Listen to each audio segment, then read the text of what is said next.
Matt Roberts with D1.ticker and Coaches Wire at the 2024 AVCA Convention in our hometown of Louisville, Kentucky. Pleased to be joined by Creighton head coach Kirsten Bernthal Booth. How we doing? Got it right. You did it. Well, not as smooth as it should have been, but I actually want to start with an interesting topic for you. And just this week, we have this injunction for Diego Pavia, Vanderbilt quarterback. You started your head coaching career at a junior college many years ago, but not every head coach in Division I landscape did. How could that piece of not expiring NCAA eligibility impact roster management?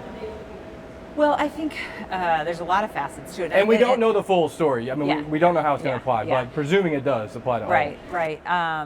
It'll impact some sports more than others, obviously. Volleyball at the Division I level gets some junior college kids, but not a ton. But I think what you could see is people sending kids to junior college for a little bit more prep work. It'll be interesting. Even one of the players in our league is a JC kid, and we're like, does she get 2 more years to play? So I'm not sure what it's going to look like, but I I didn't even know that was in the pipeline. I mean, to be honest, so I was completely sideswiped, and I can't say I know that much about it, to be honest. Right. Well, we're going to come back to roster management at large, but the roster management. Sure. The momentum that we have as a sport, that women's volleyball has as a sport. Record attendance last night at the 2 Final Four games. Continued viewership increases on ESPN and Big Ten Network. How do we continue the flywheel? What are the key ingredients to make sure we're sitting here in 5 years and it's still up and to the right? I think there's a couple things. First of all, the trajectory is incredible. And I think one of the things that we're proud of as a sport on the female side is we're not having any other male counterpart hold us up. Like, we're doing it because people love women's volleyball. I think we've got to continue to we need to storytell, and we need runway for that. So even as we go into the national tournament, do viewers know the athletes? Do they know the coaches? And I think we need to continue to lean into that throughout the season. I also think one of the things that they're doing really well on the international level is how do we make the fan experience great? How do we make the television experience great? So, I've been to some meetings that there's too much downtime. So, do we need to be on a serve clock? If you go to international games, they've got 15 seconds. You saw that take place in baseball this year, right? So are those things that could advance our game? Do we need to look at our timeouts? Do we need to add noisemakers to the fan experience? So all those things, I think, continue to advance our sport. The other thing is our demographics are younger than most sports and female, and so as commercial entities look at this, they say, hey, this is an area I can hit a different demographic, and maybe through sponsorships continue to move our sport forward. Go back to the word we. We need to tell our story better. Let's define all the we. Individual department level would be one. On social, right. Things like that within a department. Broadcast partners. Right. The conferences themselves. Yeah. Who am I missing? Yeah, I think you nailed it. I mean, I think one thing that we talk about is, all of our matches aren't on linear television. Once we get to the Sweet 16, they're on linear, but prior to that, streaming. So are there shows prior to the NCAA tournament? Do we need to do bigger showcases and things in August so that people are getting to know players? But you're exactly right. There's grassroots levels on this too. So what is my program doing on social media to not just showcase them on the court, but showcase what they're doing in the classroom or in the community or even hardships that they're going through? That people relate to that sort of thing. And I think, again, once you feel like you know someone, you want to go watch them.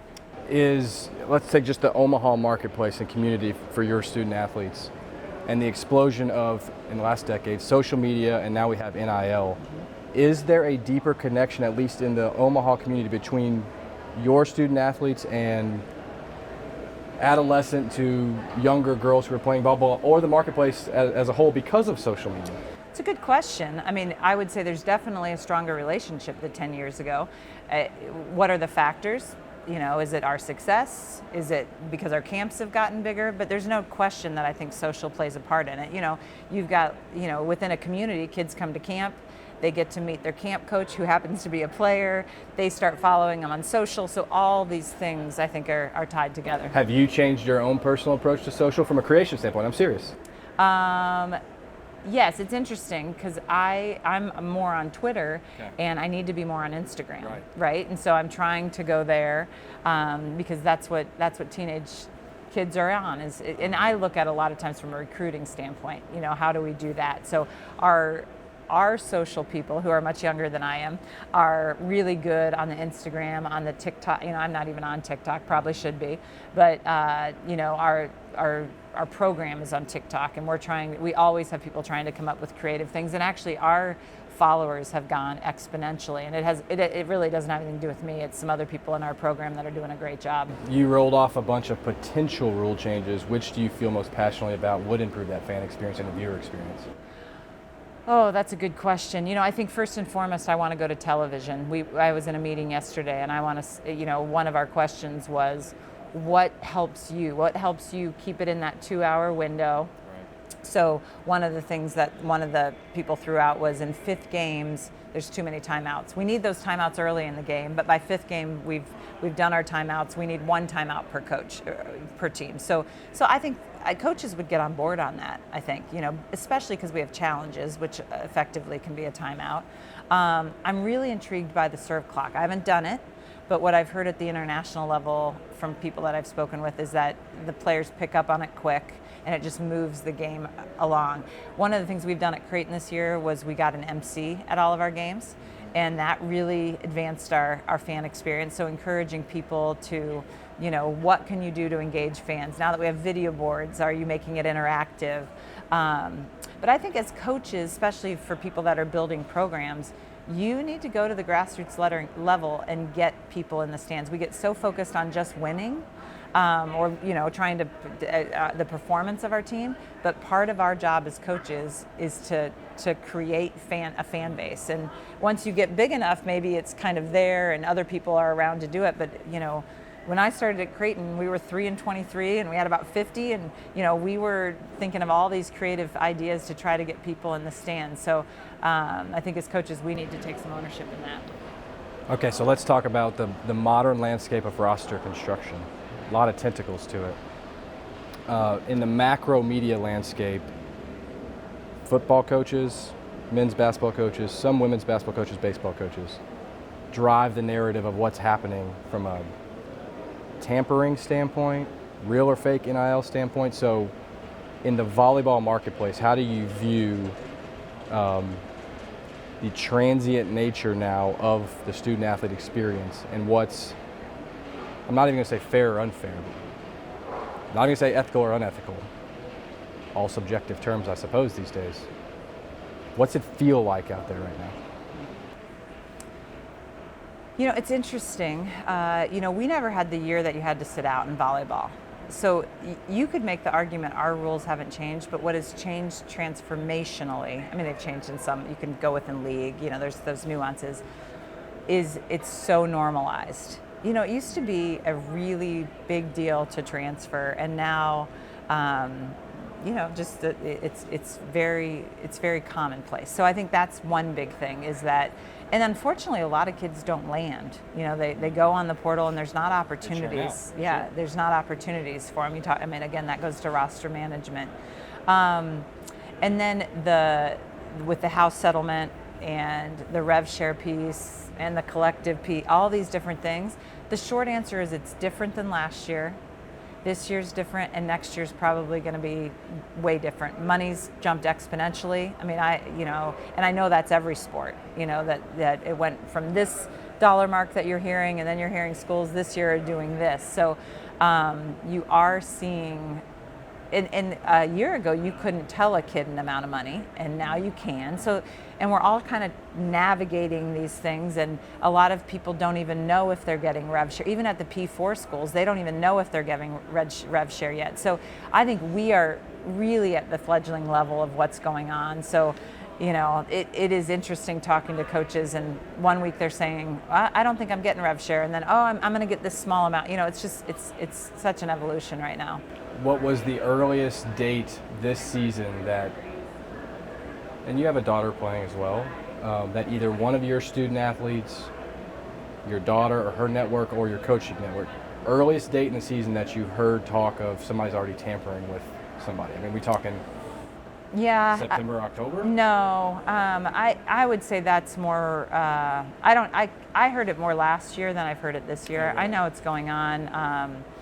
I think where it's happening is student athlete to student athlete. So, we need a middle, so hey, wasn't your friend at so-and-so, she's, is she happy? Does she want to, Which that's been going on since the beginning. It is, but it's still tampering. And I did hear that student athlete, for one kid, I did hear that before she actually never went on the portal, but was considering going on the portal and got told an amount that top players get. And so but it was from another student athlete. So the hard part with that is, what's real most of that? Or how do you take it back to that the coach drove it? Okay, so help me with the theory and tell me where I'm wrong here.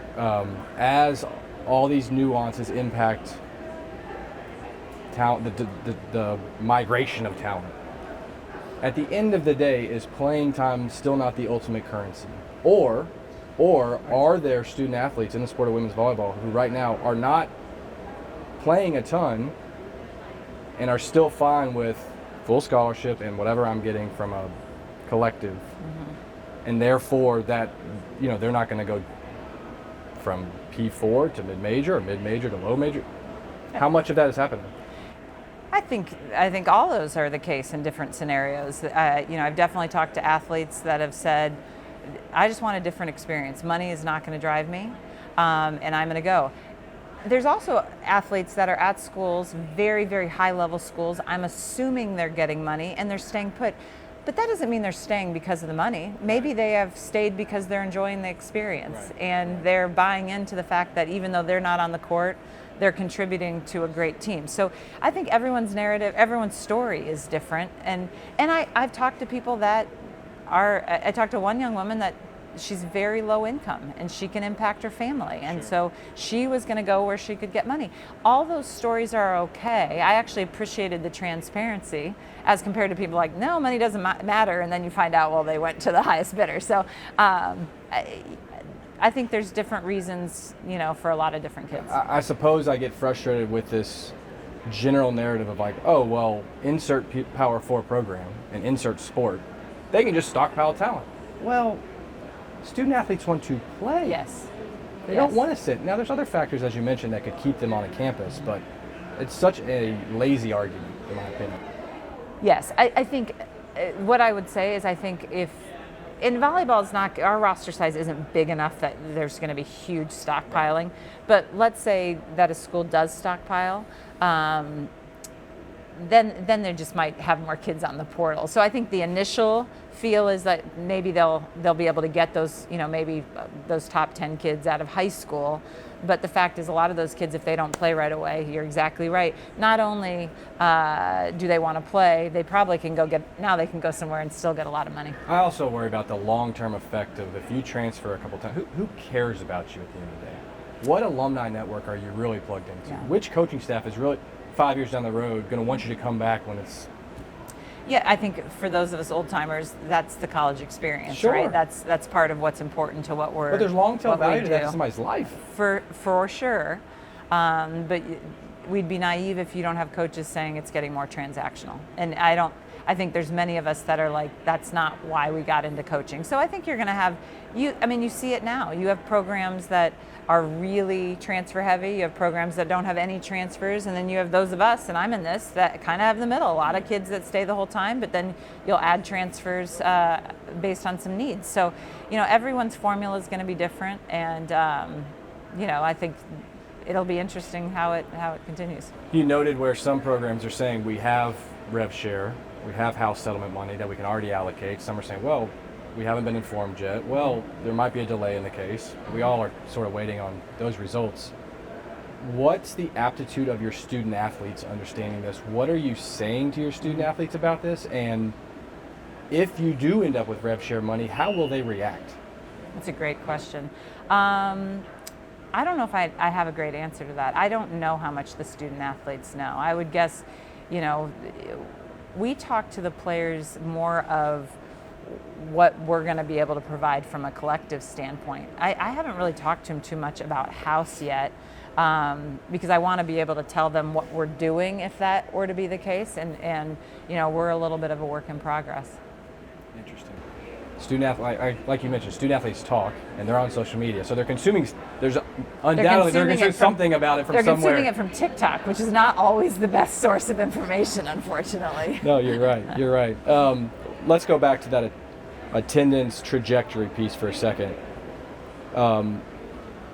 Is volleyball a sport that is there a transcendent athlete akin to Caitlin Clark women's basketball? Does the sport of volleyball allow that sort of logo threes type thing? Right. I mean, we all would put some value clearly in what Caitlin has done for the game of women's basketball. For sure.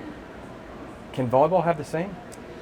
You know, we have that question, you know, like we talk about that. Are we better? I think the difference between our sport is a basketball player can touch the ball from point A to B to score, right? In volleyball, that can't happen. Yes. Volleyball, you have to have a pass, you have to have a set, you have to have an attack. Now, I think people are drawn to attackers. So last night, Olivia Babcock from the back, holy smokes. Yes, right. But she had to be set by Fairchild to make it happen, right? So I think our sport is a little bit different in that. But I do think there's stories to be told. I think, you know, we can lean into coaches some, you know. I mean, the story going on at Penn State right now with Katie battling cancer, like, people connect with that. Like, this is real life. She's got young children. She's, you know, so are we telling those stories? And I think they are, right? But I think, you know, the Caitlin Clark thing is definitely something that we discuss in meetings. The flip side is Caitlin is now gone.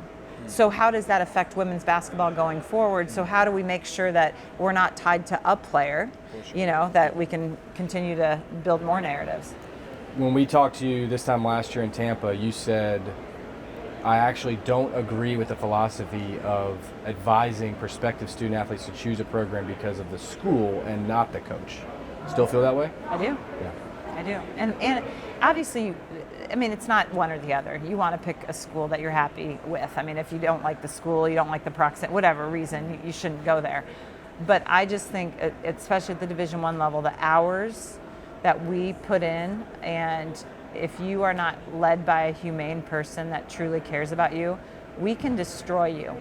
And I say that with a lot of weight. I understand. The power you have. Yeah. So if I don't care about every kid on my team, whether they're a starter or a non-starter, and value them as humans, I can really do some long-term damage. And so as I've got a freshman in college. As I navigated that was numero uno for me of helping Reese make a decision of, I want you playing for a quality person.